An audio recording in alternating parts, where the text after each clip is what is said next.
बल्दियाती इदारे deputy commissioner से या तो संभल नहीं रहे या वो संभालना नहीं चाहते, और यही वजह है कि बल्दिया वस्ती में डिप्टी कमिश्नर और एडमिनिस्ट्रेटर कोशिशों में मसरूफ दिखाई तो देते हैं, लेकिन अमली तौर पर वहाँ से नाकामी दिखाई दे रही है। ताहम अब बल्दिया वस्ती के हक में और खिलाफ मस्जिदों से आवाजें आना शुरू हो चुकी हैं। मस्जिद के मिंबर पर बैठ के पेश इमाम वाज़ेह तौर पर ये कह रहे हैं कि डिप्टी कमिश्नर बहुत अच्छे आदमी हैं, लेकिन डिप्टी कमिश्नर अगर बहुत अच्छे आदमी हैं तो नीचे का अमला किस तरह उनकी हिदायतों को नजरअंदाज कर रहा है, और सफाई सुथराई से जहाँ गुरेज है वहीं चंदे और खैरात के जरिए अपनी मशीनरी बनाने के लिए भी कह रहा है। क्या डिप्टी कमिश्नर को ये बात नहीं मालूम कि चंदे और खैरात की रकम से मशीनरी बनेगी? ये हैरान कौन खबर है।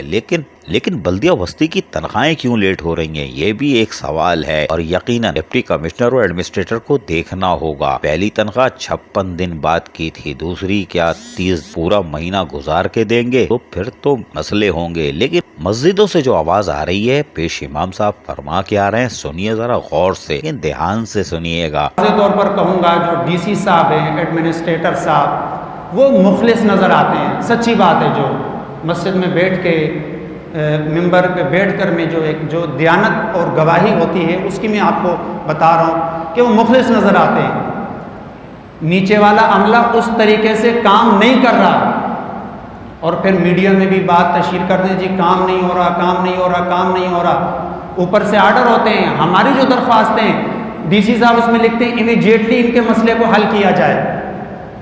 हम फिर जाते हैं और मुसलसल जो है, मतलब ये है कि थोड़ा सा काम किया जाता है, फिर परेशान किया जाता है, फिर थोड़ा सा काम किया जाता है, फिर परेशान किया जाता है। यानी इनको मकसद के जिसको कहते हैं, इनको थका दो, इनको तंग कर दो। ये कब तक हमारे पीछे पड़े रहेंगे? आ जाएंगे रोज़ DC साहब को भी तो नहीं तंग कर सकते, उनकी भी अपनी मसरूफियात होती है। तो इनको तंग करो, थोड़ा काम करो, फिर चले जाओ, फिर मुख्तलिफ जो है वो उज़्र इनके सामने रखो। ये बातें चल रही हैं।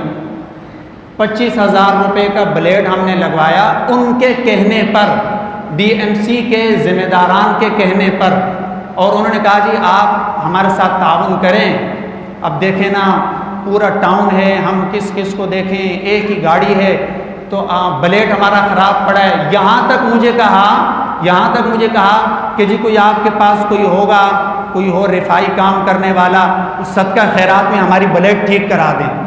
ये सूरत हाल है यार, कोई होगा आपके पास, सदका खैरात में हमारी ब्लेड ठीक करा दें।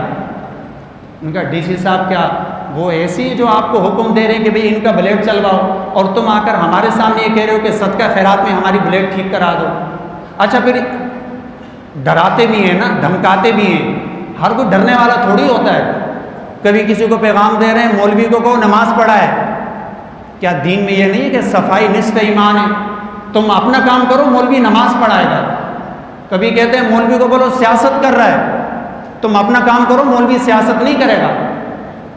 तुम्हारी जो जिम्मेदारियां हैं, तुम्हारे जो काम है, तुम अपने काम करो। मौलवी को क्या जरूरत तुम्हारे पीछे आने की? क्या मौलवी परेशान नहीं होगा कि उसके नमाजी नमाज पढ़ने नहीं आ रहे? क्या मौलवी की जिम्मेदारी नहीं है? क्या मौलवी मस्जिद के अंदर बैठ जाए, भाई कोई आता है कोई नहीं आता है, जाए भाड़ में, तो क्या कल क़यामत के दिन मुझसे सवाल नहीं होगा? भाई सफाई निस्फ ईमान है, तुम तरगीब देते हो। तुम्हारी मस्जिद के बाहर क्या सूरत हाल थी, तुम्हारे इर्द गिर्द क्या सूरत हाल थी, तुमने उसके लिए क्या कोशिश की? इसमें सियासत का क्या ताल्लुक है? ये मोहल्ला है हमारा।